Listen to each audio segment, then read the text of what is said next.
এই রমজানে একটি নামাজের কথা বলবো, শত কষ্ট হলেও এই নামাজটা আপনি ছাড়বেন না, একবার হলেও এই নামাজটা আপনি পড়বেন।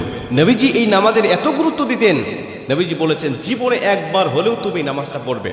এই হাদিসটি ইবনে মাজাহ শরীফের, তিরমিজি শরীফের এবং আবু দাউদ শরীফের 1297 নম্বর হাদিসের মধ্যে এই হাদিসটা বর্ণনা হয়েছে এই নামাজের কথা। নবীজি তার চাচা আব্বাস রাদিয়াল্লাহু তাআলা আনহুকে ডাক দিয়ে বলছেন, চাচা আমি আপনাকে এমন একটি নামাজের কথা বলছি, এই নামাজটা আপনি প্রতিদিন একবার হলেও আপনি আদায় করবেন।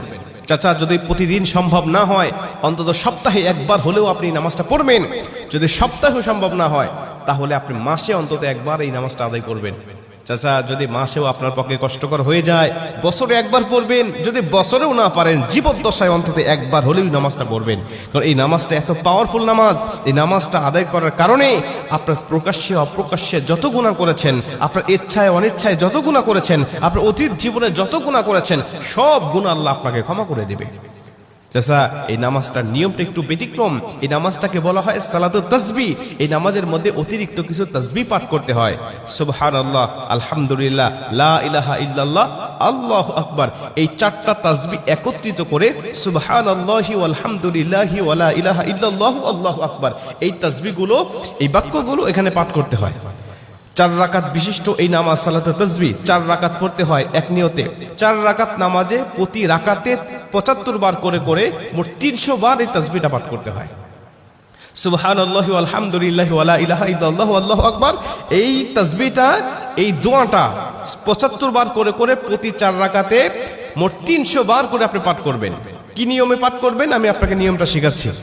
আবু দাউদ শরীফের 1297 নম্বর হাদিসের মধ্যে যে নিয়মটা এসেছে, আমি এই নিয়মটা আপনাকে শেখাচ্ছি। আমাদের সমাজে আর বেশ কিছু মানুষ বেশ কিছু নিয়ম বলে, কিন্তু আমি আপনাকে হাদিস থেকে সরাসরি নিয়মটা জানাচ্ছি। এটা আপনি রেকর্ড করে নেন, খাতা কলম থাকলে লিখে নেন। প্রয়োজনে এটা যেহেতু সোশ্যাল মিডিয়াতে যাবে, ফেসবুক ইউটিউবে যাবে, এটা আপনি সেভ করে নিজ আইডিতে শেয়ার করে রেখে দিবেন, যাতে আপনিও শিখতে পারেন, অন্য মানুষকে শিখাতে পারেন। আপনার শেখানোর কারণে কেউ যদি নামাজটা আদায় করতে পারে, ও যে সওয়াবটা অর্জন করবে, সওয়াবের একটা অংশ আল্লাহ আপনার আমলনামায়ও দান করবে। এজন্য এগুলো মানুষের কাছে ছড়িয়ে দিবেন যত সম্ভব হয়। আপনি প্রথমে যখন নামাজটা শুরু করবেন, নিয়ত করবেন নফল নামাজের নিয়ত করে অন্যান্য নামাজে যেভাবে সানা পাঠ করি আপনি সেভাবে সানা পড়বেন। অন্যান্য নামাজে যেভাবে সূরা ফাতিহা পড়ি ওভাবে সূরা ফাতিহা পড়বেন। অন্যান্য নামাজে সূরা ফাতিহার পরে যেভাবে সূরা মিলান ওইভাবে সূরা মিলাবেন। সূরা মিলানোর পরে রুকুতে যাবার আগে দাঁড়ানো অবস্থায় আপনি 15 বার এই তাসবিহটা পাঠ করবেন। সুবহানাল্লাহি ওয়াল হামদুলিল্লাহি ওয়া লা ইলাহা ইল্লাল্লাহু আল্লাহু আকবার, এই তাসবিহটা পাঠ করলেন 15 বার।